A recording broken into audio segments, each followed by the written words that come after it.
Huge thanks to Lectric for sponsoring this video. Daniel here in the tech studio. The XP Lite is Lectric's cheapest and lightest e-bike, but is this the affordable e-bike you should be looking for? Let's get into it. Now, before we get into it, if you feel I've earned it by the end of the video, go ahead and drop a like and subscribe. It really helps YouTube notice my videos. Oh, and if you want to support the channel, you can buy me a coffee if you want to.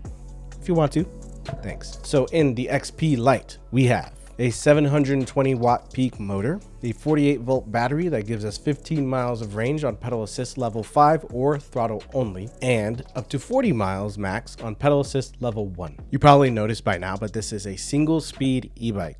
No gears. But we do have a throttle and a top speed of 20 miles an hour, so this is a class 1 and 2 e-bike. We have headlamp and tail light included. And finally, this thing is called the XP Lite because it's light in weight and in price. It's only 46 pounds, which is a great balance of weight between the XP 3.0 and the Propella 7S I just reviewed. And you get all of this for 800 bucks, which I feel like with everything you get here is a pretty great deal for less than $1,000. If you haven't already, go and check out my XP 3.0 review down below. The interface and the handlebars and the screen and everything are exactly the same. The design is very Lectric, you know, it's kind of like a single brush stroke and they attached wheels to it somehow. You can get it in 3 dope colors and a 4th one. I got mine in this Lectric blue. Definitely gets lots of attention. It kind of looks like an electric BMX bike. I appreciate the inclusion of headlights and taillights at this price point.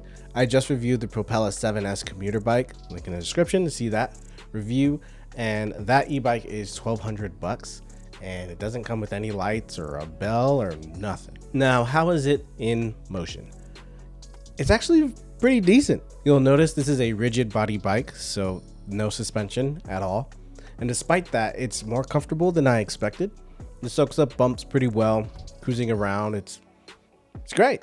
It doesn't feel sluggish or anything thanks to its lightweight. So you definitely feel a little more agile on smooth and level ground. Having no gears means I can get up to speed pretty quickly every time, and I don't gotta worry about my gearing. But, you know, hills are more challenging than I'd like.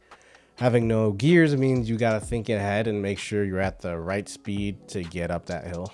This is also absolutely not made for actual off-roading. Like if you're doing anything more treacherous than this, you're gonna have a bad time. You can take this on gravel or paved dirt paths, but that's pretty much it. I actually tried off-roading it and yeah, that's probably a whole other video on how not to use your XP Lite. One other thing to take note of is the riding position. In order for me to be comfortable, I gotta sit kind of high. And you know that feeling where it's like you're sitting on the chair rather than in it? It's kind of like that. I feel like I'm up above the bike rather than a part of the bike, if that makes sense.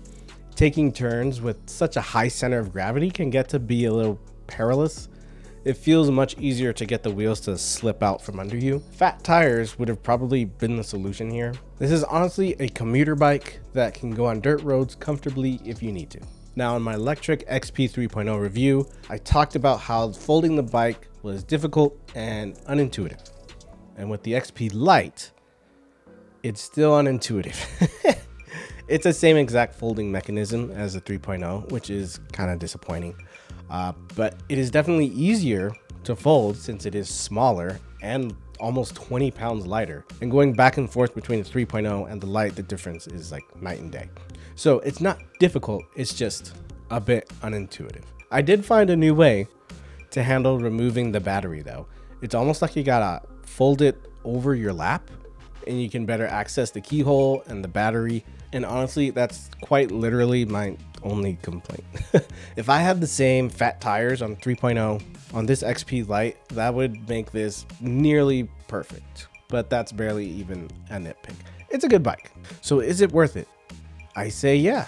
If you're looking for an easy and affordable commuter bike that can go on dirt as well, this one's kind of a no-brainer. Now, is this something you should get over the 3.0? Depends what you're looking for. You can add, you know, a rack and a carry package to the XP Lite, and it'll be right around the same price as the 3.0.